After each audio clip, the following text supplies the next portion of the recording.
मीराबाई, एक महान भक्त और संत, भारतीय भक्ति आंदोलन की सबसे प्रमुख और श्रद्धेय महिलाओं में से एक मानी जाती हैं।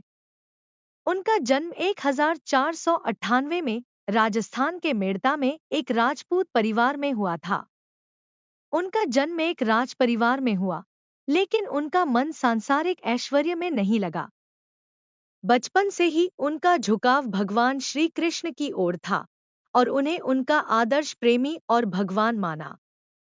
मीराबाई के जीवन की सबसे महत्वपूर्ण घटना तब घटित हुई जब वे छोटी थी।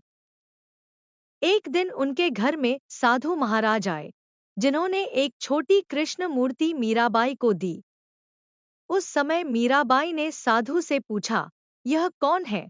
साधु ने उत्तर दिया, यह श्री कृष्ण है, जो संपूर्ण संसार के स्वामी है। मीराबाई ने उसी क्षण से श्री कृष्ण को अपना पति और प्रियतम मान लिया।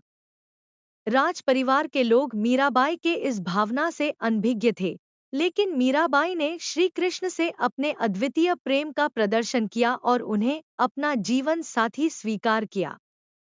मीराबाई का विवाह चित्तौड़ के राजा भोजराज से हुआ, जो मेवाड़ के राजकुमार थे। हालांकि मीराबाई के जीवन में यह विवाह किसी सामान्य स्त्री की तरह कभी नहीं रहा। उनका मन तो पहले से ही भगवान श्री कृष्ण में था और उनका समर्पण इतना गहरा था कि वे सांसारिक रिश्तों में बंध नहीं पाईं। राजमहल में उनके इस दिव्य प्रेम को लेकर अनेक तरह की समस्याएं आईं।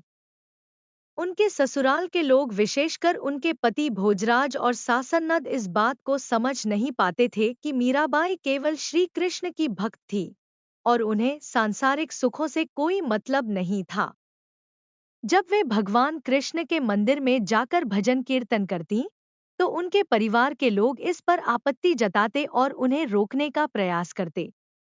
मीराबाई पर कई बार जानलेवा हमले भी किए गए, लेकिन वे हर बार चमत्कारी ढंग से बच निकलती।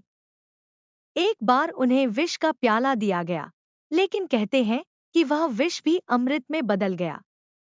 इन सारी प्रताड़नाओं के बावजूद मीराबाई ने अपना कृष्ण भक्ति का मार्ग नहीं छोड़ा।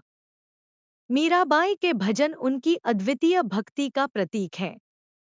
उनके भजनों में उन्होंने श्री कृष्ण के प्रति अपने प्रेम, समर्पण और पीड़ा को व्यक्त किया है। उनके भजन आज भी भारतीय संगीत, भक्ति और साहित्य में महत्वपूर्ण स्थान रखते हैं। मीराबाई के भजन साधारण भाषा में होते थे, लेकिन उनके भीतर गहरी भावनाएं और प्रेम की भावना होती थी। उनमें भक्ति की ऐसी शक्ति होती थी कि सुनने वाले भी उनके साथ उस प्रेम में डूब जाते थे। उनके कुछ प्रसिद्ध भजनों में शामिल हैं। एक, पायो जी मैंने राम रतन धन पायो। यह भजन उनके भगवान के साथ दिव्य प्रेम को व्यक्त करता है। 2, माई तो गिरधर के घर जाऊंगी। यह भजन उनकी गहरी भक्ति और आत्मसमर्पण को दर्शाता है। 3, मेरे तो गिरधर गोपाल, दूसरों न कोई। इस भजन में उन्होंने अपने परम प्रिय कृष्ण के प्रति अपनी अद्वितीय निष्ठा का वर्णन किया है। मीराबाई ने अपने जीवन के अंतिम वर्षों में राजस्थान छोड़कर वृंदावन और द्वारका की ओर प्रस्थान किया।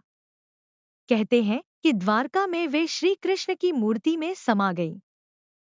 उनका अंतिम समय भी उनके प्रेम और भक्ति की चरम अवस्था में बीता, जहां उन्होंने अपने प्रिय श्री कृष्ण के साथ एकाकार होने का अनुभव किया।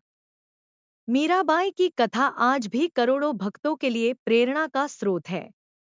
उनकी भक्ति, समर्पण और संसार की परवाह किए बिना भगवान के प्रति प्रेम को जो उन्होंने अपने जीवन में दिखाया, वह उन्हें भारतीय संत परंपरा में अमर बनाता है। उनके भजनों और जीवन की कथा से लोग आज भी भगवान के प्रति प्रेम और समर्पण की शिक्षा लेते हैं। मीराबाई का जीवन संदेश हमें सिखाता है कि जब प्रेम और भक्ति सच्चे होते हैं, तब वे किसी भी सांसारिक बंधनों से परे होते हैं।